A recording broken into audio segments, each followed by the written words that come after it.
राधे राधे भक्तजन।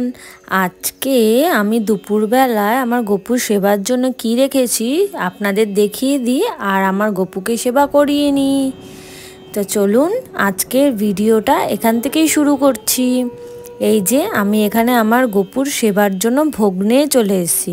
এখানে আমি 4 রকমের ভাজা নিয়েছি আর নিয়েছি সবজি আর খিচুড়ি। এছাড়াও ছিল আম, কলা আর একটু নকুলদানা আর জল। তো চলুন আমার গপু সোনাদেরকে আমি সেবা করিয়ে দিই। এই যে আমার ছোট্ট বাবুরা এখানে বসে রয়েছে, অপেক্ষা করছে তারা যে এখন সেবা নেবে। আপনারা কি জানেন আমরা যে ভোগটা তৈরি করে ভগবানের কাছে নিবেদন করি সেটা ভগবান খায় না কেন? সেটা তো সেরকমই থেকে যায়। তো কেন আমরা তাহলে ভোগটাকে ভগবানের কাছে নিবেদন করি?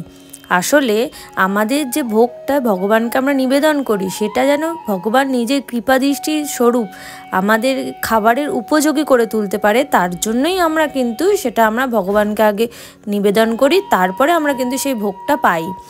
এরপরে আপনারা আরেকটা উদাহরণ দেখুন, আমরা যখন ভোগ রান্না করি তখন কিন্তু তার মধ্যে সমান পরিমাণ মিষ্টি হয়েছে কিনা, সমান পরিমাণ লবণ হয়েছে কিনা এটা কিন্তু আমরা চেক করতে পারি না। আমরা আমাদের মনের দরুন যেমনই পারি তেমনই লবণ মিষ্টি দিয়ে আমরা ভোগটাকে তৈরি করি। করার পর যখন আমরা ভোগটা পাই ভগবানকে নিবেদন করার পরে যখন আমরা সেটাকে গ্রহণ করি তখন কিন্তু সেই ভোগটার স্বাদ অন্যান্য খাবারের তুলনায় অনেক দ্বিগুণ হয়ে যায়। তার স্বাদ কিন্তু অনেকটাই বেড়ে যায় আর সেটা কিন্তু আমাদের কাছে অমৃতের সমান মনে হয়।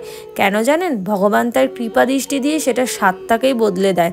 তার জন্য সেটার মধ্যে কেমন স্বাদ হয়েছে আমাদের আগে থেকে চেক করার বা যাচাই করার প্রয়োজন পড়ে না। এর জন্যই আমরা যে কোনো ভোগ আগে ভগবানকে নিবেদন করি, তারপরেই আমরা সেটা পাই। ভিডিওটা ভালো লাগলে কমেন্টে লিখুন রাধে রাধে।